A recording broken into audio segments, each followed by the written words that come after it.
Today, I'm joined by Thomas McClary, founding member of the Commodores. And yes, one of his first band recruits was Lionel Richie. We're going to explore how purpose, music, and love shaped his life and legacy through extraordinary adversity. He was the first African American kid to go to an integrated school. His story will blow you away. Enjoy the show. Thomas McClary, a huge welcome to the Lead on Purpose podcast. Thank you. It's a pleasure to be here, James. Oh, it's just amazing to sit with you. Never thought in a month of Sundays I would have got to sit down and chat to you. I mean, the Commodores. Who doesn't know the Commodores? And I mean, across 7 continents, you guys have been synonymous for decades. So I'd love to chat a little bit about where that began for you. So, what happened in your early years? Was music something that naturally came to you? Were you kind of encouraged by parents? I understand that ukulele was kind of one Yes, of the first things you started with. Is that right? that is exactly right. It's Unreal. funny. My parents were musical. Both of my parents were, and my sisters and brothers all played instruments. And in fact, I was the last of the siblings to pick up an instrument. Wow. And it was actually after I saw my sisters, I'm like, wait a minute, I can't let my sisters outdo me here. I love that. So we had a group called the McClarys, and it was a gospel. And we grew up in the church, and it was amazing to, when I was, I guess, 7 years old, I had this like a dream that I was going to be performing in front of thousands and thousands of people. And I woke up in the dream and thinking, oh man, was that a dream or was that? and so I always knew that there was something lurking there um, and of course, I had a situation in my hometown, a small town, Eustis, Florida. It's about 80 miles north of Orlando, Mhm. and I was the first African American to integrate the public schools. Wow. Yeah, and Alabama and Mississippi had gotten mainly all of the national attention for some of the heinous acts that were perpetrated on African Americans at that time. But Florida was under the radar, but it was really just as bad, Mhm. or worse in some cases. When you say Uh, worse, what kind of experience did you actually have? excuse me. Um, well, the night before my first day at school, the Ku Klux Klan burnt a cross in front of my house, and they shined their bright lights in the windows. So obviously, I didn't get that much sleep. Yeah, I bet. And in fact, I the school that I was integrating was 4 blocks away from my house, and the school that I was attending, the all black school, was about 5 miles. And so my dad said, well, Thomas, you want me to take you to school? I said, no, Dad. I mean, what are you going to do? Take me every day? No. Uh, I'm going to walk to school. It's only, 4 blocks. As I opened the door, the media was there, the sheriff department, the police department, the National Guard Army. And as I took my first step, bricks and oranges. I'm ducking these Wow. as they throwing. A couple of them hit me in my back, and then I turned around, and my dad. I looked around, and my parents. They was opening their arms for me to come back, and I said no. We've got to do this, and of course. the school was on this hill. So as I'm walking up the hill and I'm thinking to myself, okay, phew, I'm almost there. And, obviously the racial slurs and all. And I finally get to the campus and no one would go inside. They were all standing outside and for 15 minutes. So finally, the principal, Mr. Wikers, came on the intercom and he says, the PA, and he says, okay, everybody get inside. Enough of this. So I'm thinking, oh man, everybody, that means me too. Of course. So I I'm walking inside and I'm thinking to myself, the auditorium here, I don't want to sit in the back because that's one of the things we're protesting against. And I don't want to sit in the front because I want to watch my back. Yeah. I like your thinking. So I sat in the middle. And when I sat down, everybody on both sides stood up and said they weren't going to sit next to me, Wow. except this one gentleman, Kent Reedy, who to this day he will always be my hero. He said to me, Thomas, you don't know me. He says, but and you don't know the layout of the campus, but if you would just if you have any questions about anything, in fact, just follow me. In fact, I'm jeopardizing my friendship with my longtime friends to befriend you, but there's something about you is special. And so That's beautiful. he, yeah, it was a really, really, that was a defining moment for me. And of course, it didn't lighten the load completely, but at least it gave me a cushion to know that there was at least one person, Mhm. you know, that thought maybe I was a good guy. Hey, James here. I wanted to take a quick moment to let you know about something. Look, I get asked to deliver keynotes and workshops for teams and companies all over the world, from London to Antarctica, from America to Australasia, from armies to small businesses to large corporates to sports teams. But I go in and deliver keynotes around the mindset of high performers, around the habits of high performers, about how we navigate change. If you would like me to come and speak to your team or speak at your conference or deliver a bespoke workshop, please get in touch with my team. Caroline at jjlaughlin.com will be able to help. I'll also make sure that we put that in the show notes. It's amazing you can think back and talk about it and still have a bit of joy, reflecting on that. As I think of a young kid walking to a school, things being thrown at them, racial slurs, I feel sad. Like it's very awful. I've got a young 9-year-old boy, and Yeah. I just can't imagine that. And so it's incredible that you can look back and still see some joy in it.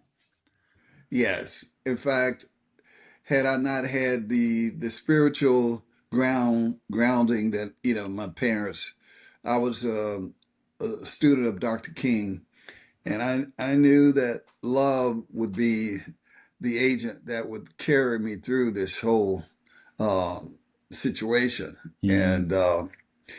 And we had it's funny. Even my sisters and brothers said, Thomas, I don't know, man. I don't know how you did it, but being intentional and being having the fortitude of saying, this too shall pass. Mm. And if we can just see the image of God in each of us and honor that image, then that would be a great first step. And so that was my whole concept. It was like I knew that some of these kids probably in their hearts didn't really mean some of the mean words they were saying, but because they had been taught to say these things they were just repeating what they heard, Conditioning. and yes, yes, Yeah, absolutely. and And you mentioned Dr. King. So I there's two people I've studied for a long time, and it's Martin Luther King and Nelson Mandela. oh And yes. I find them to be fascinating humans. They're game changers. So what was your experience with Dr. King? Did you ever get to be in proximity of Dr. King?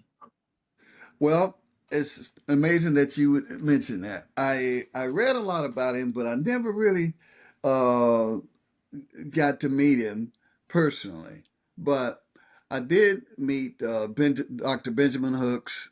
In fact, I worked with the NAACP and Dr. Gibson. We Wow. worked with them, and so it was just amazing to be in that close proximity of those two young men. Well, they weren't young at that time, but they were, you know, uh, definitely trailblazers.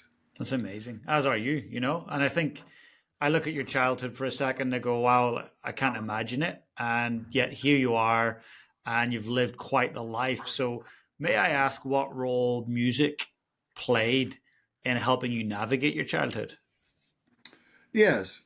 Well, the first thing that I wanted to do, one of the first things that I did, once I got enrolled in the school, I thought, wow, wouldn't it be neat if I can put a band together and maybe, you know, uh, create a synergy of love and unity, And so there was this gentleman, Pat Riley, who was on the football team, who also was a singer.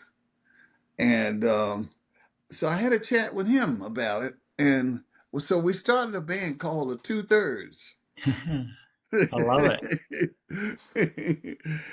It was three white guys and two black guys. That's so good. That's brilliant.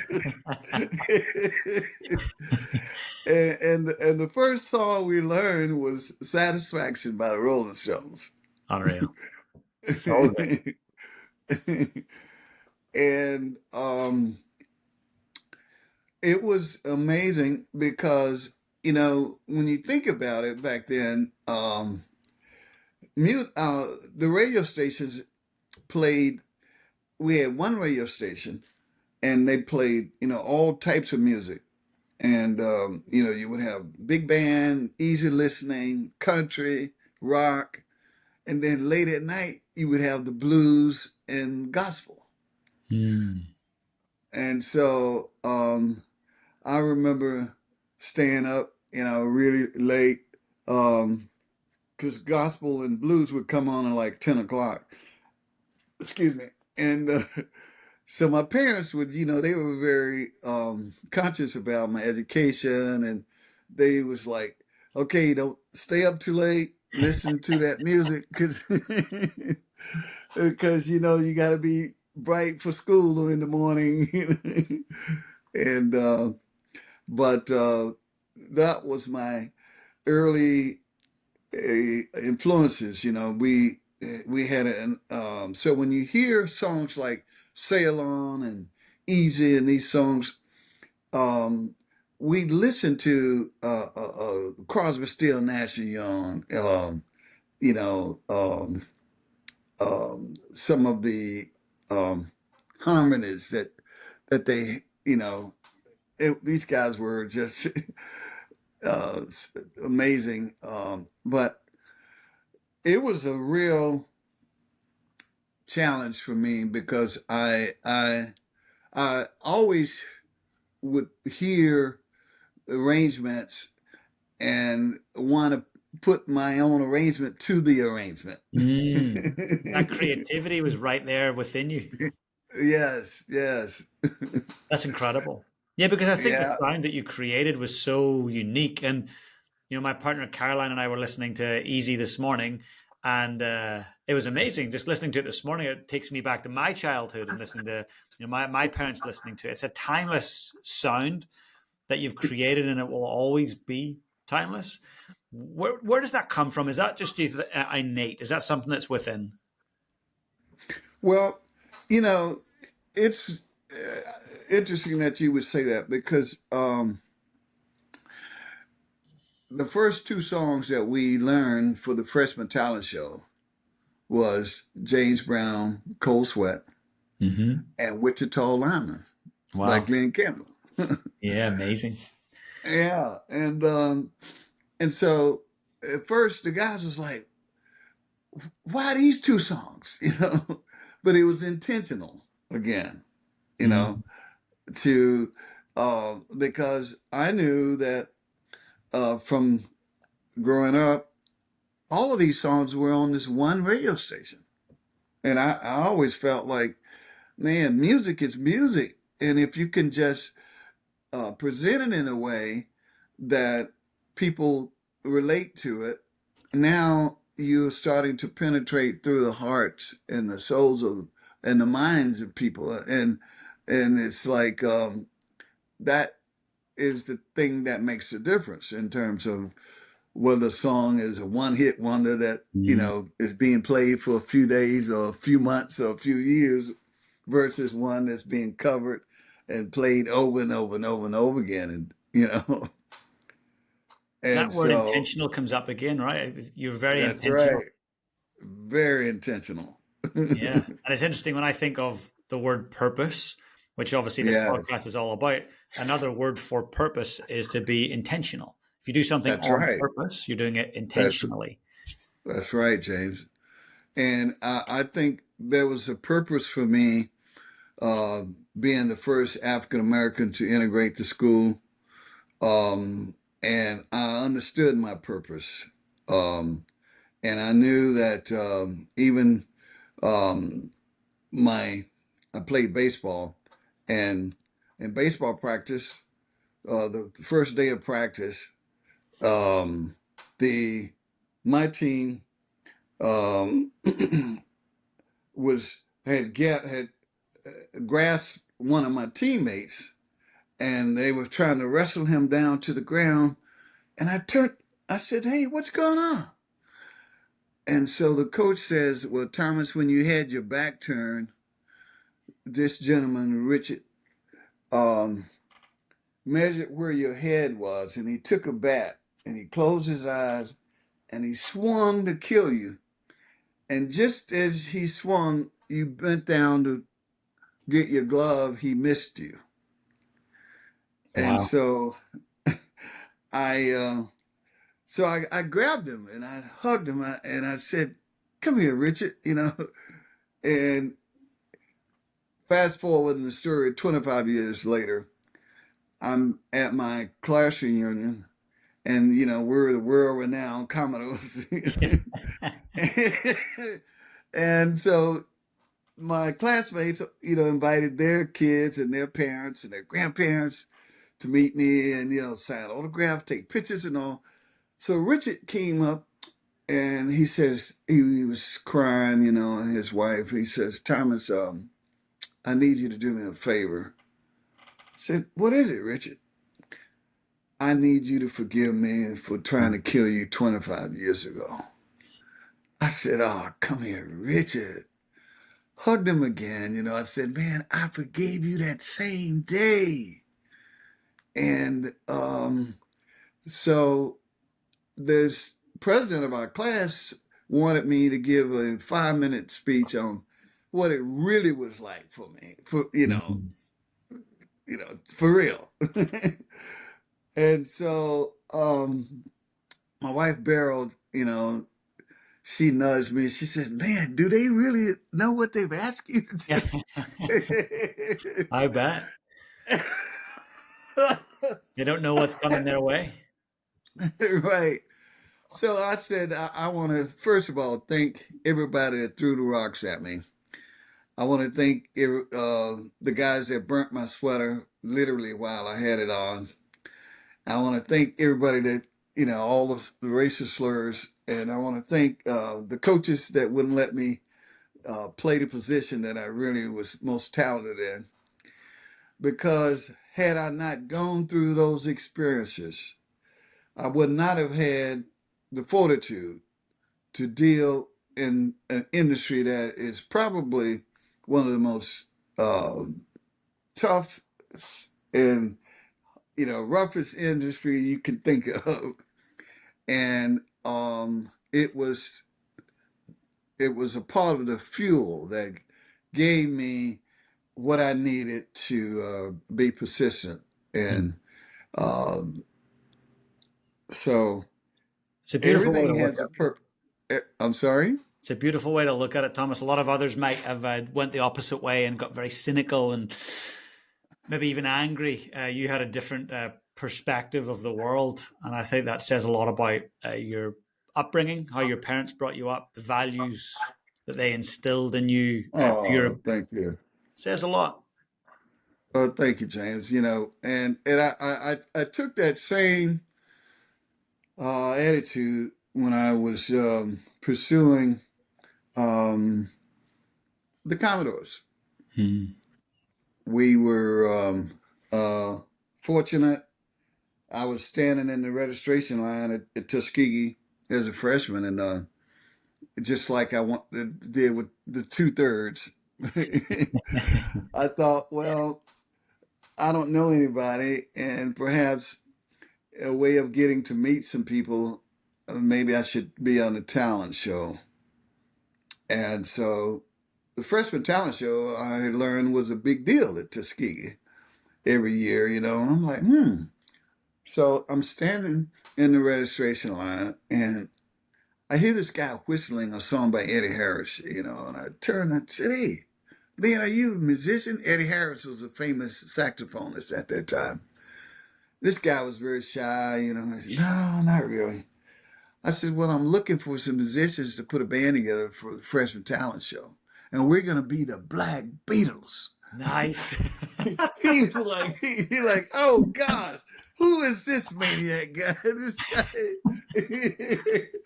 So he says, oh, well, look, man, with that kind of boldness, I know some musicians here locally, and I live in Tuskegee with my grandmother, and she may not even mind you using her basement to audition the guys. Like, oh, wow, that's a great gesture. Sure enough, I go to his grandmother's house, and he has these musicians there, and I'm starting to audition these guys. And then this guy comes down the stairway playing the sax, the same song he was whistling. Wow. I said, wow, I thought you said you weren't a musician. Play a little bit. Okay, you're in the band. This guy was Lionel Richie. Wow. That's So, unbelievable. yeah. And so we have the band, but we don't have a name, and we were at an impasse, and nobody would vote on the other guy's suggestion. So I said, okay, we're gonna blindfold myself and open up a dictionary, and the first word I point to is gonna be the name of the band. As you do. I love that.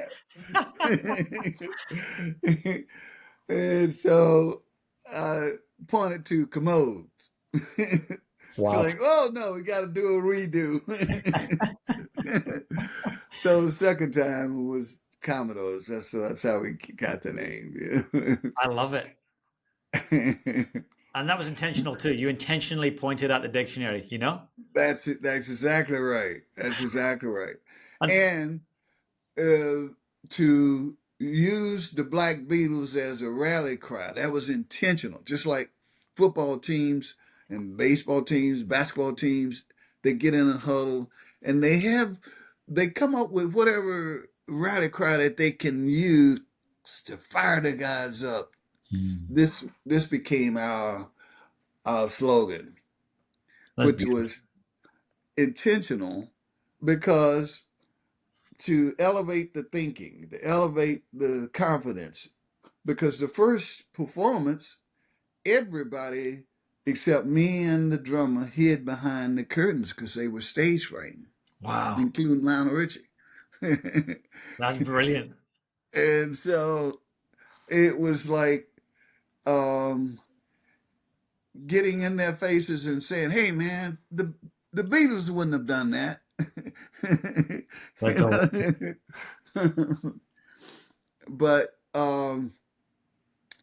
it began the journey of having a purpose and saying, "I see the vision.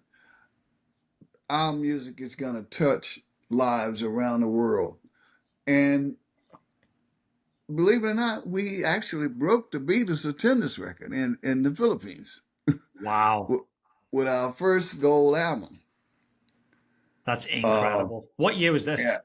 this is in 1974. Unbelievable. That's Yeah, amazing.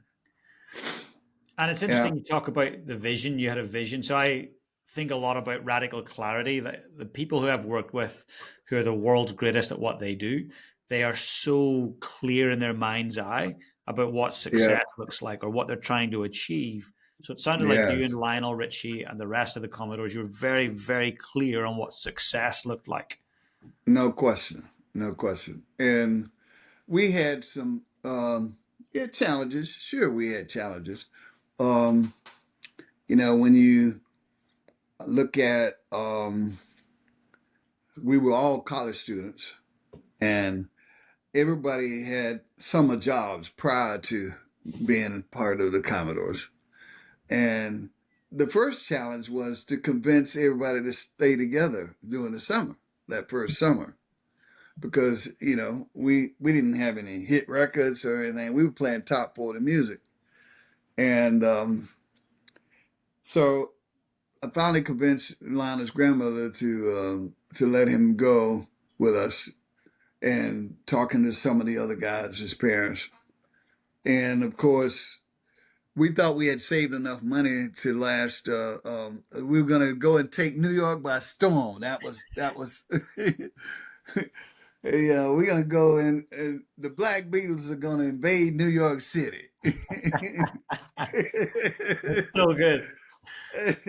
So we saved up, a few dollars, and we thought it was enough to last a month. We thought, and we had a van, and well, we got to the New Jersey Turnpike, and it cost $4.50 to get into the city.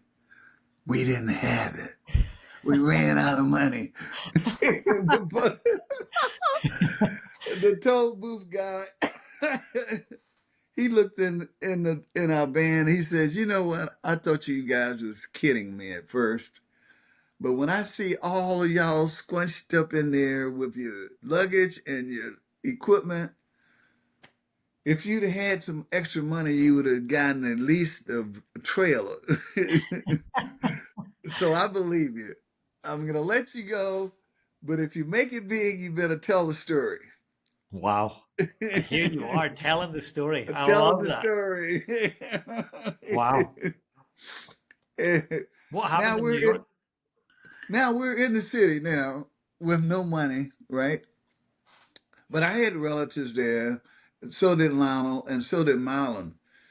But we had promised each other that we weren't going to call our relatives. We were going to make it on our own. And so it's about 9 o'clock at night. We finally get to the city. We're in Harlem. Hmm. And I said, "Man, there's the YMCA right across the street. You guys watch the equipment. I'm going to go and talk to the manager, see can I convince him to let us mop floors, do whatever for room and board."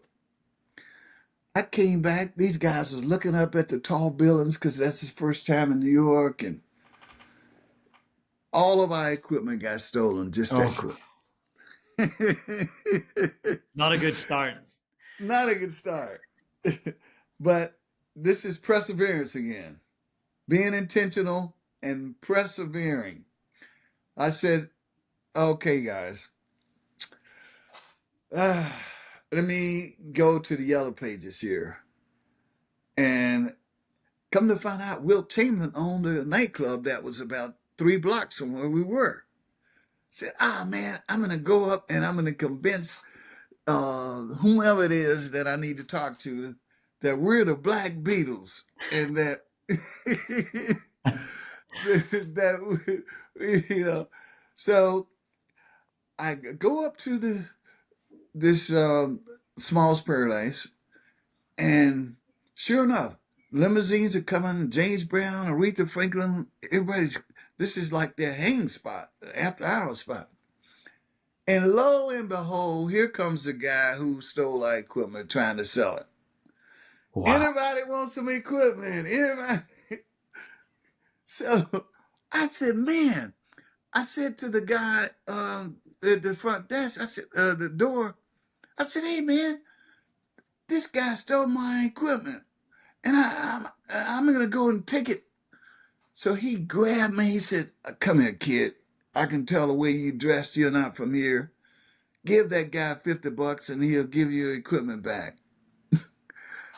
I don't have Yeah. $50. You're broke. Bro. So finally, I started describing the equipment and everything. He said, you know what? All right, kid, I believe you. Here, give this guy $50. Get out of the way because you're blocking the traffic coming in.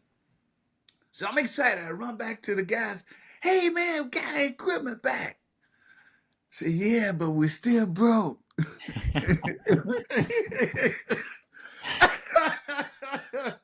It's not a So I good said, I'm start in gonna New go York. back. That's right. I'm gonna go back and convince this guy. So finally, I go back. He sees me coming. He goes, "Oh no, not you again." He persistent, having a purpose, knowing, being intentional. He says, "Okay, kid. There's a local band in there. When they take a break, this little local band called Cool in the Gang. When they take a break." You better be the Black Beatles. And yes, we You- are. yes, we are. So we went in and we played the same two songs we did on the talent show.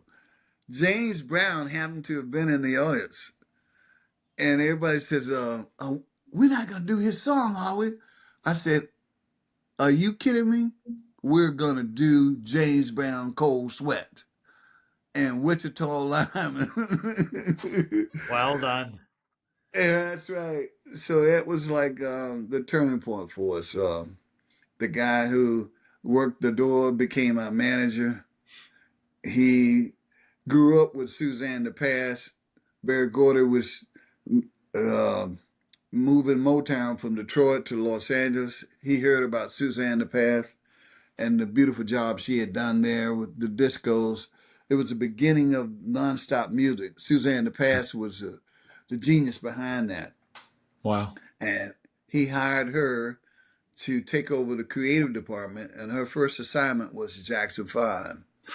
And so she knew of this college group that would be a good influence and to open for the Jackson 5.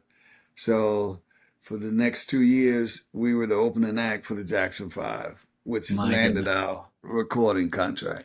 I bet it did. How did it feel that very first time being the opening act for the Jackson 5?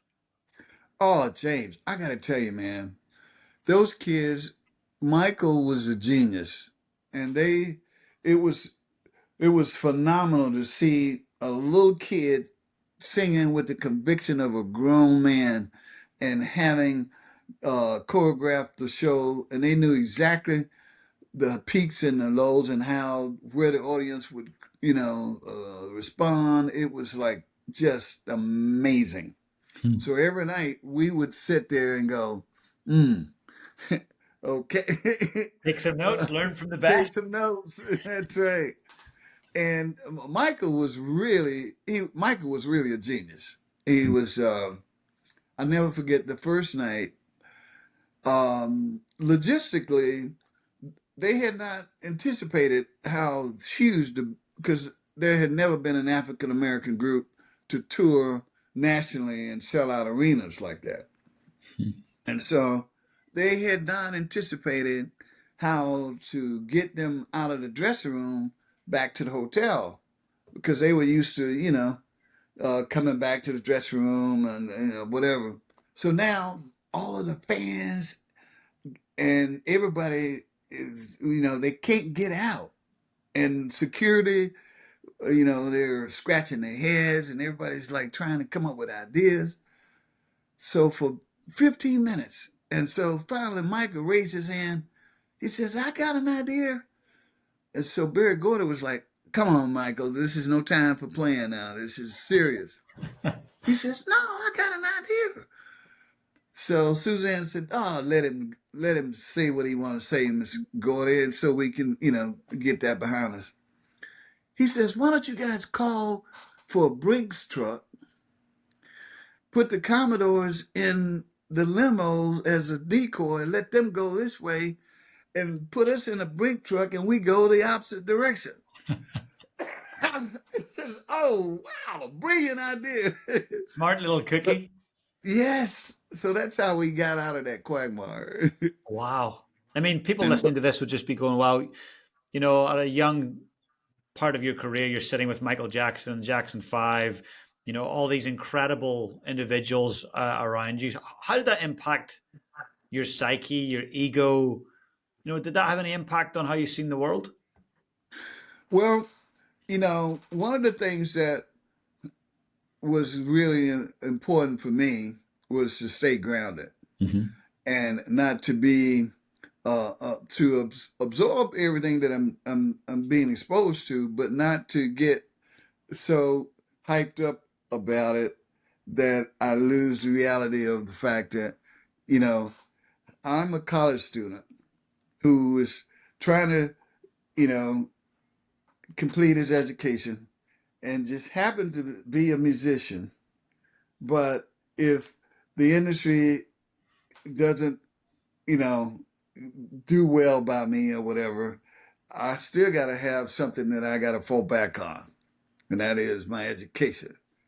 And so, but at the same time, it was an opportunity of life to um, let whatever genius that's I'm around rub off on me, Mm, or try to rub off from them, And absolutely. how do you um, be in that space without irritating people so that they don't want to share, but at the same time, how do you glean and acquire whatever wisdom that you can? So my thing was always, um, and everybody would say to me all the time, it says, "Man, you are always full of laughter," and I found that the industry had so much. I mean, because when you look at the lyrics, for instance, on Easy, why would anybody put chains on me? I paid my dues to make it. Mm, Everybody wants me to be what they want me to be. I'm not happy when I try to fake it. You have your families, you have the record company, you got the agents, you got the promoters, you got lawyers, you got the fans. And if you're not careful, you're being pulled from all of these different places.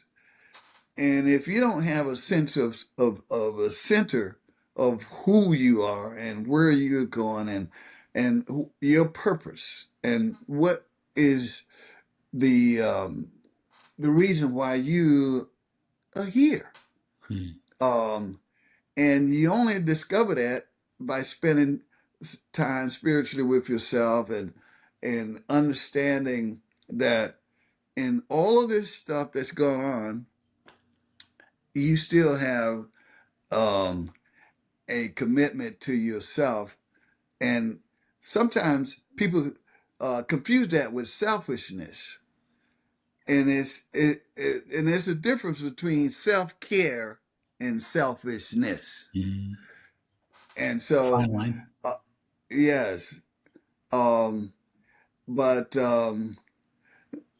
you have to replenish yourself, and so that particularly if you're giving and giving and giving and giving and giving and giving, and in this industry, one of the things that was a hallmark for the group was we gave.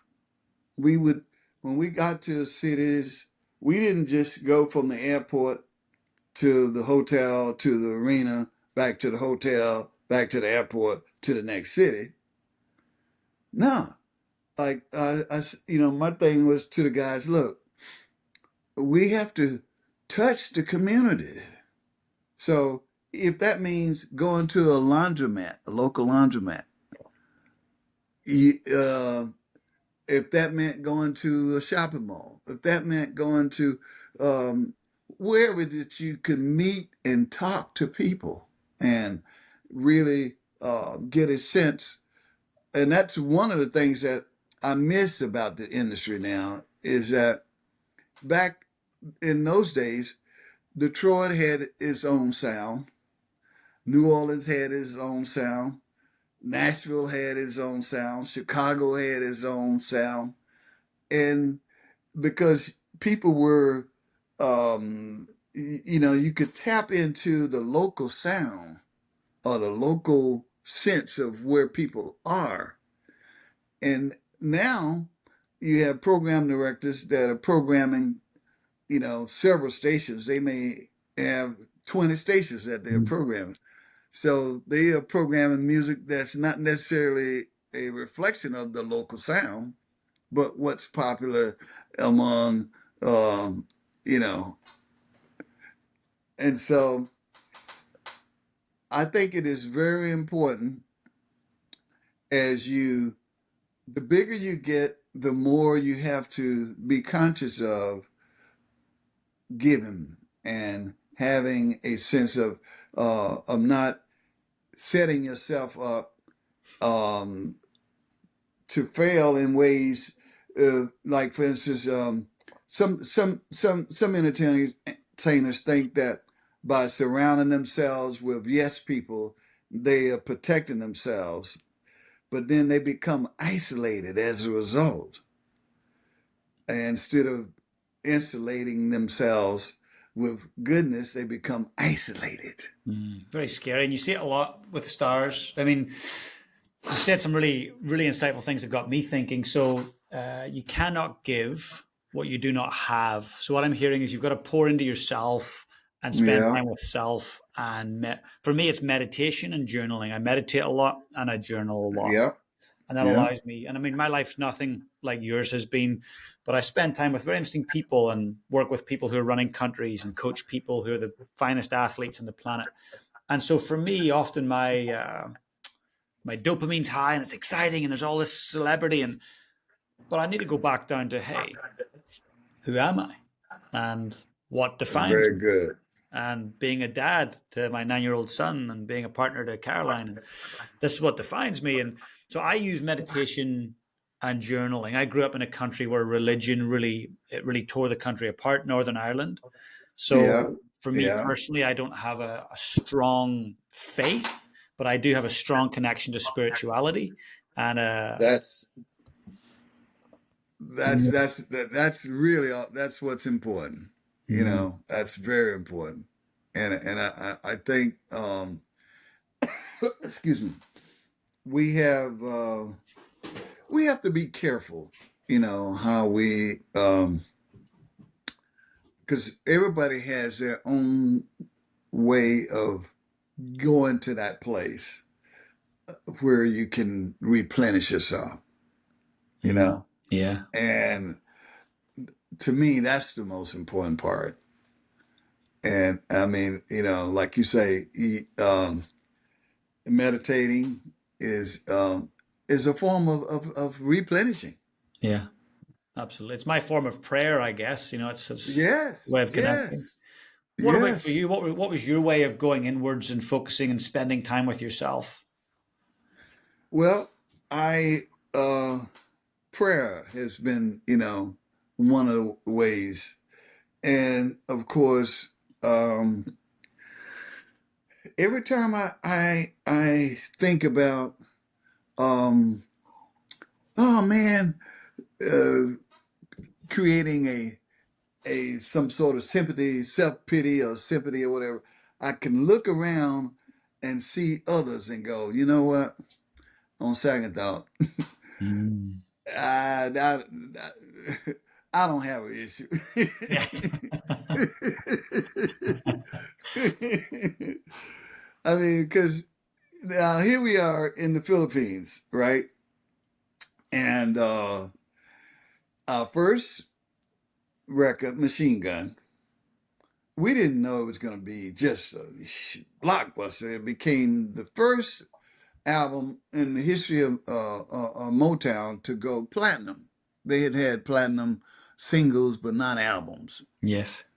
And so our manager took us up in this village, and here these people were living in tree houses and stuff, but they had our music. Hmm. Wow. And it was like, whoa.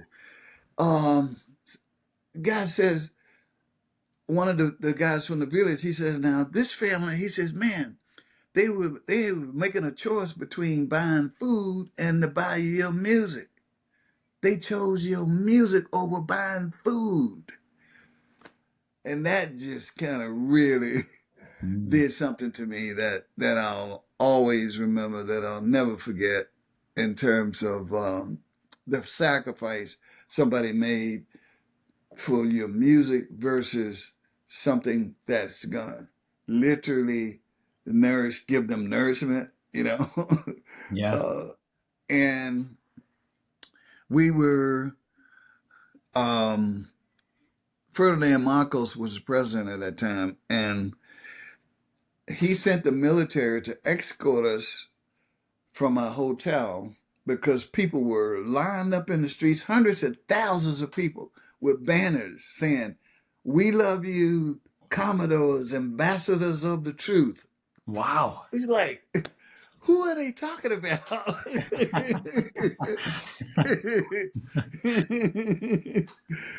And so we got to the Arenado Coliseum. The Beatles had 200 and something thousand prior to us, and we had 272,000 fans. Wow.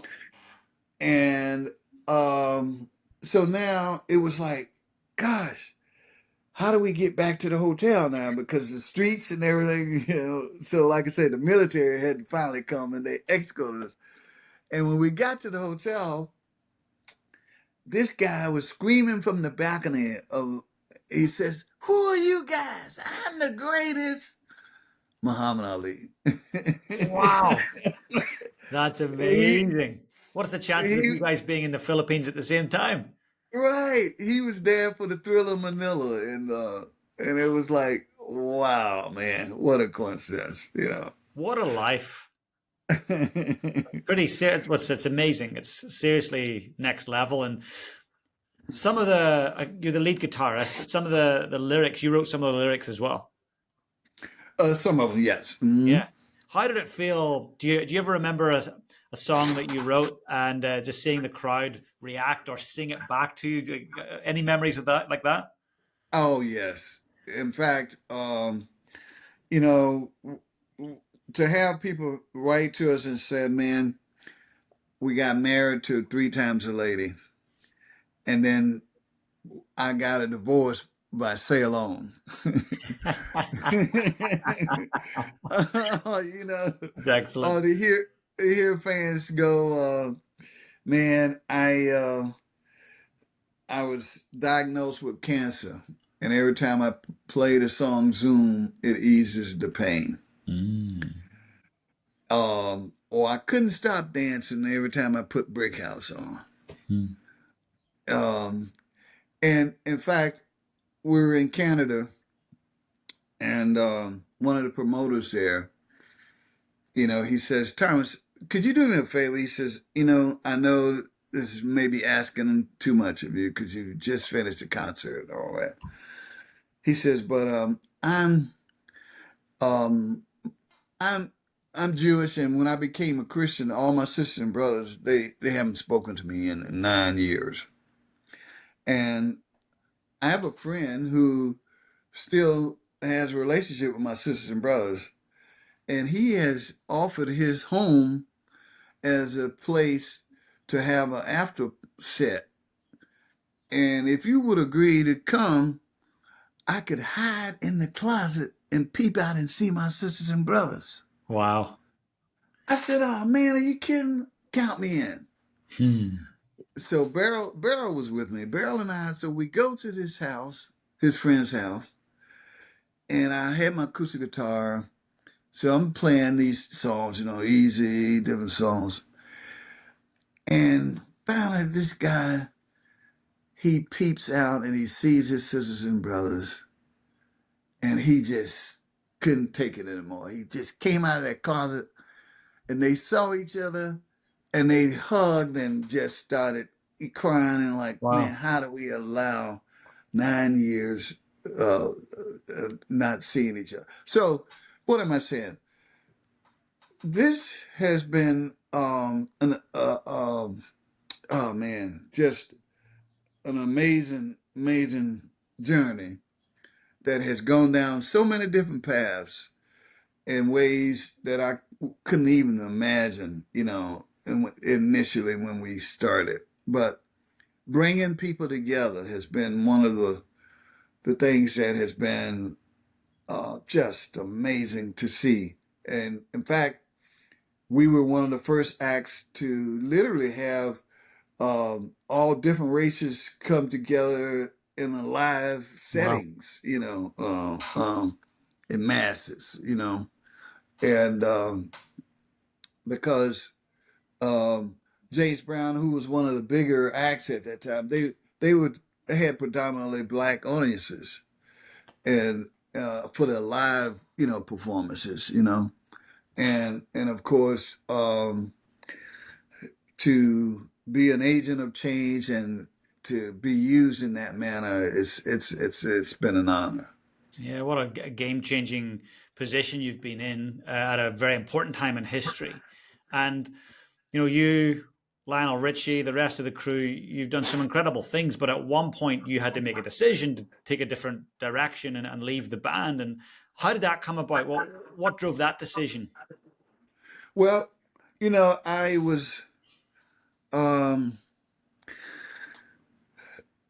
let me set the stage for you so you get a great picture of it.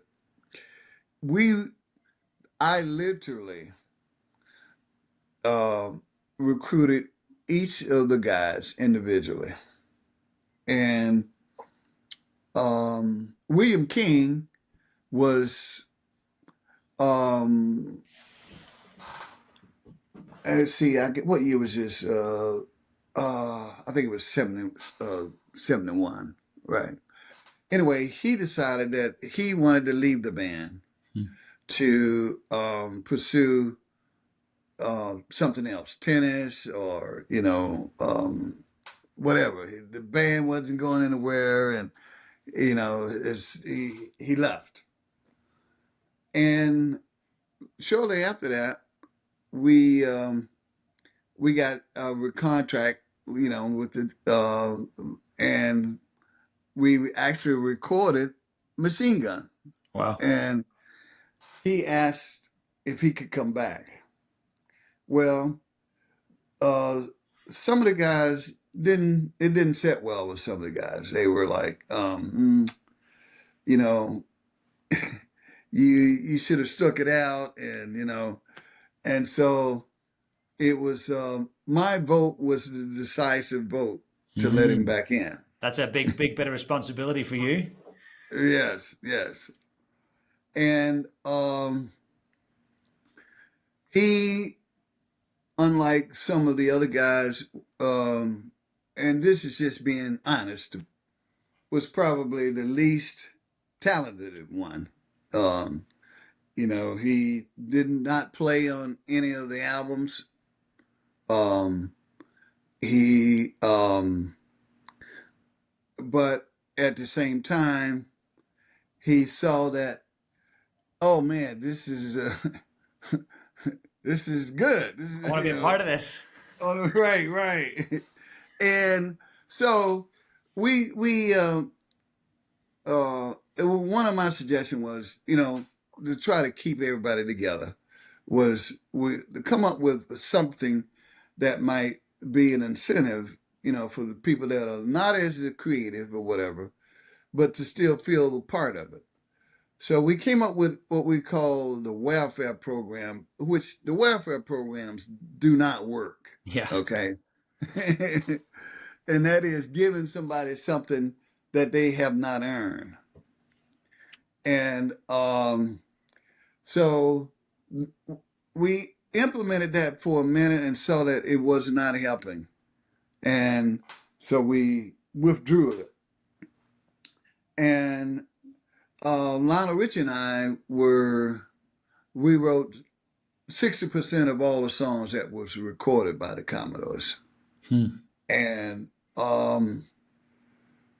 there were opportunities that came along with Kenny Rogers. And so Lionel Richie and I wrote some songs for Kenny Rogers. How special. Yes. And then the Endless Love project came along. Lionel Richie and I wrote some songs for the Endless Love soundtrack. Hmm. And now, believe it or not, the guy who left the band, who was the least talented, who had not played not one instrument on the albums, um, you know, he wants to um, basically not be a part of the synergy, but a part of the problem. Yes. And so I thought, well, you know what? This is really a situation where um, it's got to be fun. And Lionel, the record label wanted him to pursue a solo album, and it was we had been going albums world tour, albums world tour, albums world tour, back to back, nonstop. And so it was a time to like say, okay, maybe we could take a breather and then reconvene and do this some more. Well, um, William King decided that he our manager passed away, unfortunately, and we were looking for a new manager, and every suggestion it was just basically, he was trying to find somebody that he could control Mhm. and that he, and it was the criteria was off. I'm like, wait a minute, it's about finding somebody who's brilliant that can lead and take us to the next level, not somebody that you can control. Yeah. And his wife, he thought he and his wife could manage the band, and then he thought he and his friend, PR person, could manage the band, and he and the sound and lights guy could manage the band. Wow. And it's just, I said, you know what, I'm going to take a break, and um, but I did not leave the corporation. The corporation was the entity that owned the trademark and the name. Um, and of course, um, it was, rather than to see the whole banner be dragged through the mud, Yeah. you know, I stepped aside for a minute because, the only way I could envision that banner was at the, level of excellence, not somebody on stage faking like he's playing the guitar and it's not even plugged in. It's just not right. No, you know what I'm saying? Yeah, I played in a band, and I remember some people similar who kind of wanted the part of the world championship glory, but they weren't quite the right fit technically. They didn't have the skills, but they wanted to kind of fit in Right. and fake it. And I'm like, "Nah, I can't be a part of that." No, no. And Walter Orange said something. He said, you know, William King is still faking the guitar all these years. He could have learned how to play if he had just said, you know, let me just instead of, you know, the guitar is not even plugged in. You know, it's like, oh, Jesus. But you know, I I'm from Dr. King, the school of Dr. King. You know, I still love him, and you know, I I I think that it is imperative that you know that you still love each other. You Of know, course. uh, right? I get it. We can have differences and we can even dislike one another, but there can still be love there and appreciation. Exactly, exactly. Do you And still so play? when people, oh yeah, so when people when they see my show, they go, "Oh my God, how why you sound just like the Commodores?" Because I am the Commodores. I am the Commodores. I am the number one Black Beatles. I started it. That's awesome. That's amazing, Thomas. I hope I get to see you live. I'd love to see you live at one point. That'd be awesome. Oh yes, yes, yes, yes, yes. You will. In fact, that would be awesome. I would love it. I've actually got a friend in Hawaii. His name's Andrew Molina. I'm catching up with him today. He's one of Hawaii's greatest ever ukulele virtuosos. And Mm. I'd love to see him and you jam it out. I think that would be pretty Oh cool. man, I would love that. I would Mm. love, absolutely love that. I'll connect you guys. He travels all over the US, all over the world. So if he's in Okay. Florida, you guys are in the same spot, you should connect. Yes, yes, yes. It'd be pretty special. That would be. I would love that. I would Mm. absolutely love that. I'll make that work. Absolutely. And Yes, James. at this Yes. stage in your life, what's it about? Because you're, my sense is that you've continually given back and you've continually wanted to help people and connect with people. So, what does this Yes. stage of your life look like? It is so much fun. You Hmm. know, Beryl says to me, she goes, Thomas, you when you I've watched you over the years. We've been married now for 32 years, you know. She says, Wow. I see how you you change the atmosphere everywhere you go. Even in an elevator. I'm like, I hadn't even thought about that. She said that most times when you're in an elevator, nobody wants to talk. Everybody's looking down or looking whatever. She says, you always, you know, what is it about people that you just so attracted to? I said, well, you know, you'll be amazed how many people would love to share and be open, but a lot of them just don't know how to initiate it. Hmm. And once it's initiated, man, it's like you turn on the water spigot, you know. Yeah. It's like, oh yeah, and blah, you know. And so raising money for different charities, that's a part of that whole thing of seeing underprivileged situations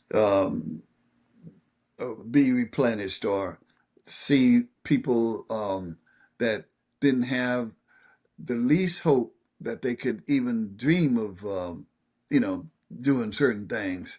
And now they can see possibilities, you know.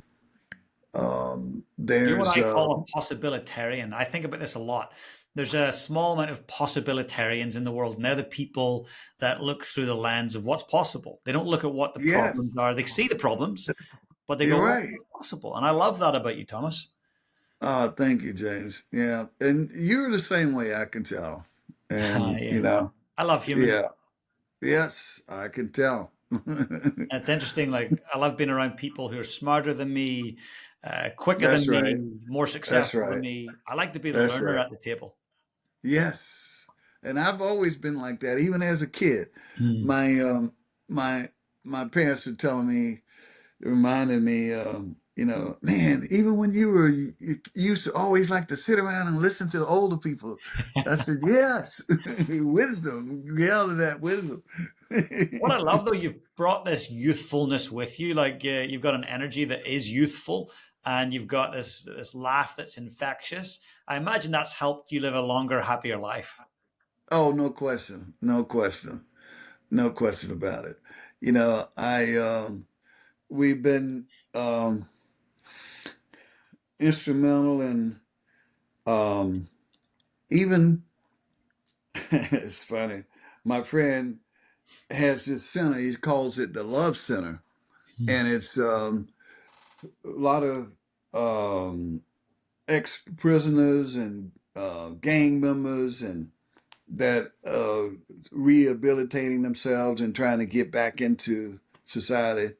So he asked if I would come and speak to them, Mm. and so I I had as an opening slogan that I wanted all of them to repeat.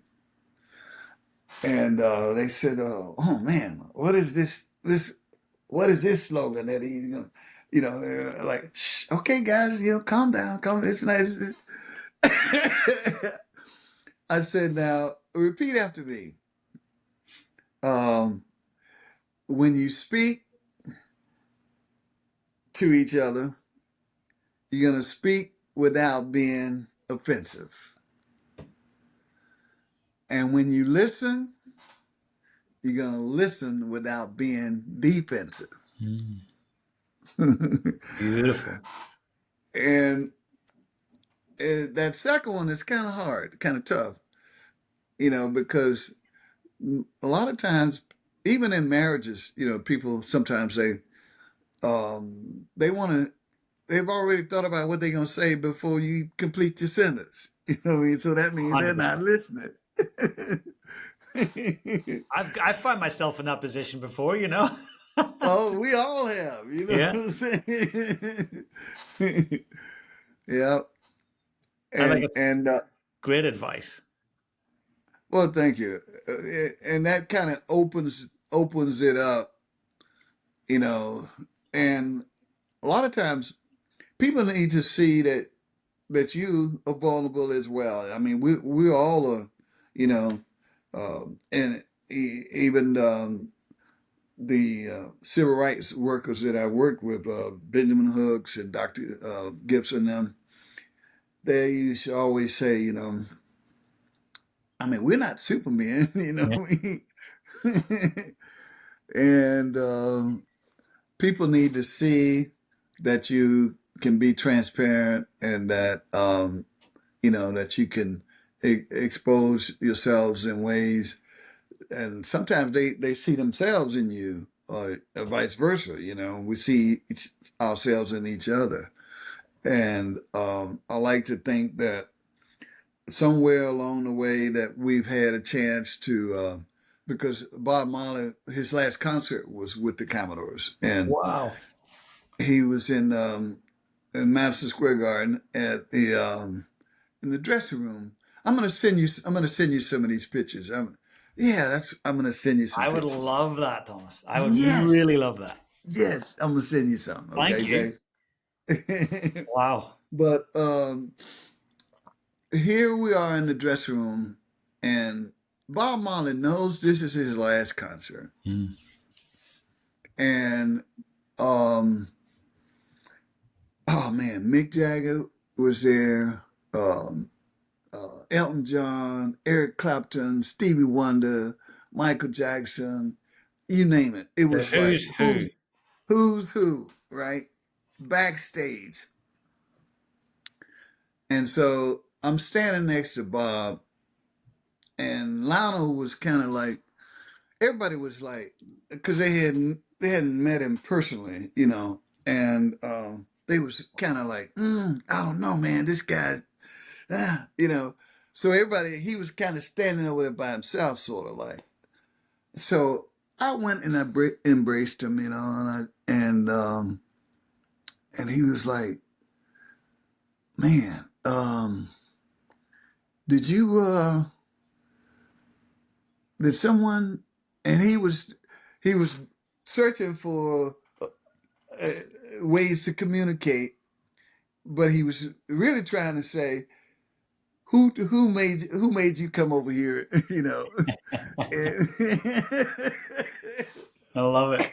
when everybody else is like, oh, that's I don't know. He's like he's got some contagious disease or something, you know. You went straight in. Yeah, yeah, you know. But once he was made to feel comfortable, then everybody else just kind of gathered in, and we took this great photograph, which I'm going to send you. I can't wait to see that. Thanks, Thomas. Yeah, That's really special. yeah, And yeah, may I ask you, because I spend a lot of time with leaders, leaders of countries, leaders of teams, and I think a lot about leadership. And I think at this stage in the world and humanity, we need empathic, loving leaders more than ever. So, in your yes. experience, who is one of the most authentic leaders you ever met? Jimmy Carter was one. Mm. Um, he was, you know, his nickname was the Peanut Farmer or whatever. Yeah. But but to be president of the United States and have that kind of a power internationally, and to still be like just so down to earth and open, um, and let's see, I mean we've been invited to so many heads of states around the world, and to have the different protocols that you have to go through. I remember we were in Kuala Lumpur, and the guys were standing there. We was going to meet the heads of states there, and we had been traveling in a lot of different countries, Thailand and different ones, and um, we hadn't had that much sleep.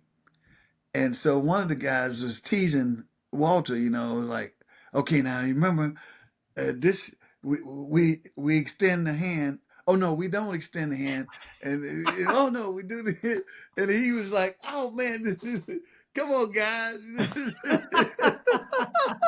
You guys are having way too much fun winding each other up. Right, That's so good. That's brilliant. What a right. life. And Yeah, without getting too political, one of the most influential leaders on the planet at any given time is always the president of the United States of America. We all know that. yes, If you could yes. sit and have a heart to heart with the president of the United States of America, what might you share with him, or what might you ask him?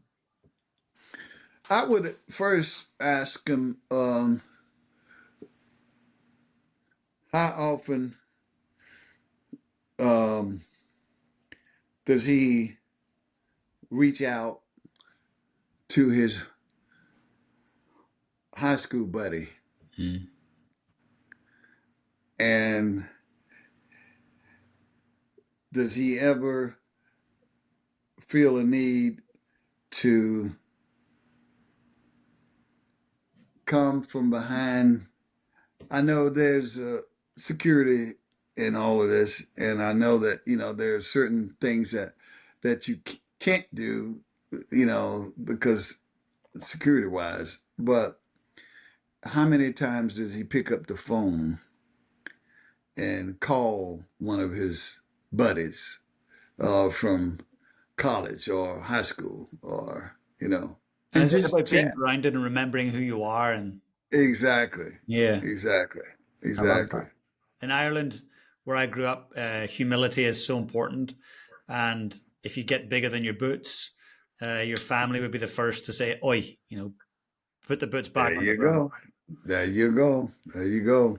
I like that, There you Thomas. go. That's amazing. And I think, all leaders, it's a great reminder just to remember where you came from. And look, there's a question I ask, and I ask this of everyone. It's the very last question I always ask, but I'll ask it in just a second. But before I do that, I want to say I've enjoyed this, and I feel like I want you to be on the show a lot more because we've got so much more to Oh talk about. man. Yeah, Yeah, yeah, yeah. I want to I come to would love Florida and to. do it in I would person next love. time. Yeah, Yes, yes, it's yes. amazing. You've got an amazing journey. You've got an amazing way of sharing stories that really help us today and prepare us for the future. And you Oh do that wow. through, well, you do that through humility and humor and authenticity. It's a really special gift you've got. Oh, thank you, James.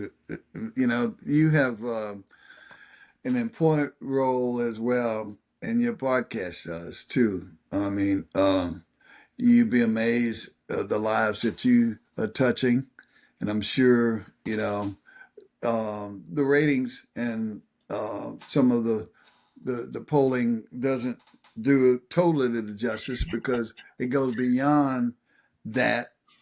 And I know that you're not just doing this to be doing something. And it's when Beryl gave me the background on your podcast and you talking about purpose. I said, oh, that's all I need to hear right We there. talk the same language, Thomas. We might have grown up in Yeah, different places, but we speak the same language.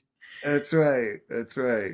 No, I love it. So, Thomas, one last question for you, and I want you to just pretend for a moment that you and I are going to go forward many, many years Yes. into the future, and you're going to be highly aware that it's your last day here on Earth, and Okay. someone very young, maybe a great grandchild or someone that's just very young that you love, they come into the room and they say, Thomas, how do I lead my life on purpose? What would you say to them?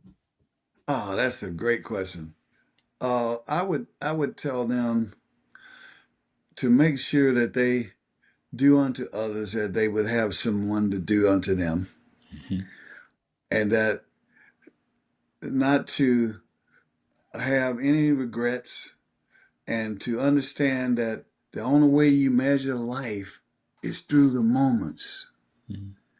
and how you spend those moments and who you touch during those moments and who touches you during those moments and how you impact those people during those moments is all that you have.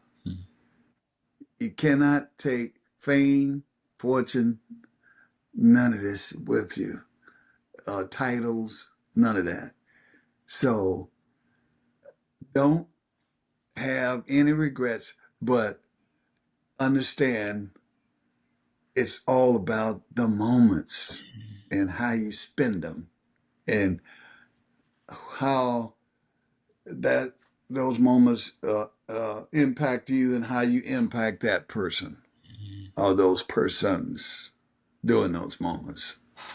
That's so beautiful. I feel like I've just over this last hour or so had one of those moments where I've been fortunate to sit in your company and feel that warmth and feel the authenticity and experience some of the history that you've navigated. It's been a true joy, and thank you for sharing that wisdom.